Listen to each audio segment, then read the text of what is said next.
Merci beaucoup, Pasteur Toti, pour la question. Je pense qu'aujourd'hui, nous allons encore évoluer et aussi conclure. Alors, après avoir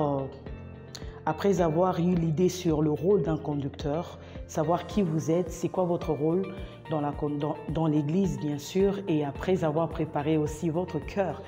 Et je suis certaine que vous avez déjà une équipe. Ce qu'il faut faire maintenant, c'est de savoir quel genre de conduite vous allez opter en fait pour conduire le culte.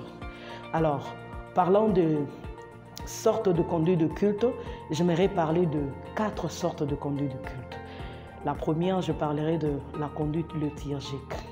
La conduite liturgique, c'est tout simplement cette conduite que nous connaissons tous. On faisait deux fois dans nos églises où on commençait par remercier les seigneurs de nous avoir réunis et après on demandait pardon. Après avoir demandé pardon, c'était invoquer le sang et après le sang, c'est invoquer le Saint-Esprit et après le Saint-Esprit, c'est chasser les démons et après chasser les démons, on passait un moment dans la louange, on plongeait dans un moment de la louange et de l'adoration.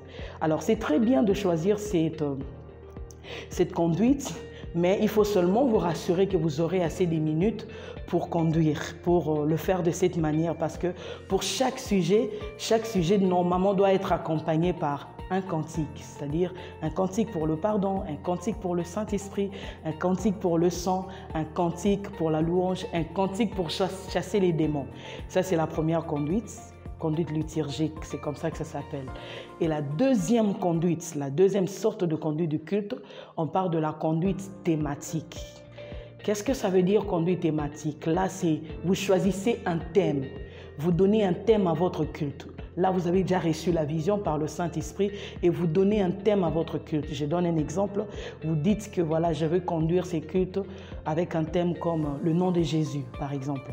Et quand vous choisissez le thème, prenez toujours soin d'associer l'équipe, votre équipe. Prenez le temps de parler avec votre équipe, discuter sur le thème. Trouvez dans la Bible, cherchez dans la Bible partout où on parle du nom de Jésus, l'impact du nom de Jésus ou encore l'impact du nom dans la Bible. Ou encore, vous pouvez vous dire, par exemple, en Israël, qu'est-ce qui représente un nom? Quand on parle d'un nom dans la Bible ou en Israël, ça représentait quoi exactement? Et la puissance qui se cache derrière le nom de Jésus. J'aime beaucoup cette marque modèle, ces modèles, parce que ça va même nous aider à aligner, à orienter notre prière. C'est-à-dire que lorsque vous choisissez un thème sur le nom de Jésus, non seulement vous allez sélectionner des cantiques par rapport à ces thèmes, tous les cantiques qui seront sélectionnés parleront plutôt du nom de Jésus, mais aussi même votre manière de prier sera thématisé, c'est-à-dire tout sera centré sur le nom de Jésus. Et c'est tellement merveilleux de trouver un nom de Jésus et commencer à adorer le Seigneur par rapport à ce nom. C'est un exercice, c'est un bel exercice, si je peux le dire comme ça. Et puis c'est un exercice qui te permet de connaître la théologie sur le nom, tout ça, d'apprendre encore plus, d'ajouter dans ta vie spirituelle. Alors, la troisième sorte de conduite du culte, je parlerai de la conduite par annonce. La conduite par annonce, c'est une conduite où vous n'avez pas besoin d'avoir un thème. Vous choisissez des cantiques comme ça. Vous pouvez avoir un cantique sur le nom de Jésus. Vous pouvez avoir un cantique sur la sainteté de Dieu. Vous pouvez avoir un cantique sur le Saint-Esprit. Mais seulement, pour chaque changement, il faut qu'il y ait un pont. Créer un pont entre le premier et le deuxième cantique. Si au départ vous avez parlé du nom de Jésus et après vous voulez aller au Saint-Esprit, il faut créer un pont par des paroles. Et ces paroles doivent être basées sur la Bible, bien sûr. Et c'est un peu de relier entre le nom de Jésus et le Saint-Esprit. Et à chaque fois que vous allez défiler pour changer des cantiques, il faut toujours créer un pont. Créer un pont avec des paroles qui vous permettent de changer des cantiques et tout. Cela va aider aussi l'assemblée à comprendre où ils sont et où ils vont en fait. C'est dans ces sens-là et ça va nous aider. Sinon, si vous entonnez des cantiques comme ça, vous parlez du nom de Jésus et après vous prenez le Saint-Esprit, les gens seront perdus. Mais par contre, si vous créez un pont entre les deux cantiques, ça va vous aider à donner un sens à votre conduite. Et la dernière conduite que je veux parler, c'est la conduite prophétique. Je sais que les gens aiment bien la conduite prophétique. C'est une conduite qui est authentique, c'est une conduite qui ne demande pas des temps de répétition, travail artistique, mais qui demande beaucoup plus du temps de prière. Mais il serait toujours mieux de prier avec son équipe, prendre le temps de prier avec et les chantres et les musiciens. Vous priez ensemble et dès que vous arrivez, il n'y a pas un répertoire pour la conduite prophétique.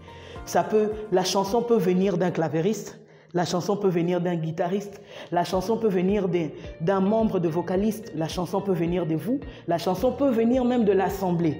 Il faut tout simplement être flexible et être connecté au Saint-Esprit pour travailler par cette conduite. C'est une conduite qui est très authentique et je peux parler même d'une conduite spontanée. Et ça arrive que vous puissiez utiliser cette conduite en s'appuyant seulement sur une seule chanson, un seul cantique. Et généralement, quand vous faites cette conduite, vous commencez par un cantique. Il est fort possible que vous puissiez même composer un cantique sur place. À travers, puisqu'on dit toujours derrière un cantique, il y a toujours un autre cantique. Et lorsque vous commencez par un cantique, vous allez vous rendre compte que plus vous chantez, plus vous entrez, vous comprenez un peu les paroles, vous comprenez un peu la profondeur de ces cantiques. Ça va vous aider à découvrir encore un autre cantique qui était caché derrière. Alors, c'était un peu ça, comment préparer sa conduite de culte. J'ai parlé de le rôle d'un conducteur. Lorsque vous savez qui vous êtes, lorsque vous avez bien préparé votre cœur et lorsque vous avez bien préparé votre équipe, vous avez choisi la conduite que vous voulez, et alors mon frère, ma soeur, le feu va descendre. C'est un peu comme Élie sur le mont Carmel. Il suffisait seulement que ça soit à l'heure de l'offrande. Tout était préparé, mais il a bien calculé les choses, il a attendu l'heure de l'offrande et le feu était descendu. C'est de même aussi pour nous. Ce qui nous manque, c'est seulement le fait que tout ne soit pas réuni. Lorsqu'on a un cœur bien gardé et lorsqu'on a bien préparé ce côté artistique, la voix lui répond favorablement, l'équipe est bien préparée, on connaît notre rôle, le feu va descendre. Que le Seigneur vous bénisse. Merci Sœur Gisèle pour tous ces éclaircissements et je crois qu'un conducteur de culte est béni. Nous disons merci Seigneur et que le Saint-Esprit nous aide à appliquer ces choses. Soyez bénis là où vous êtes.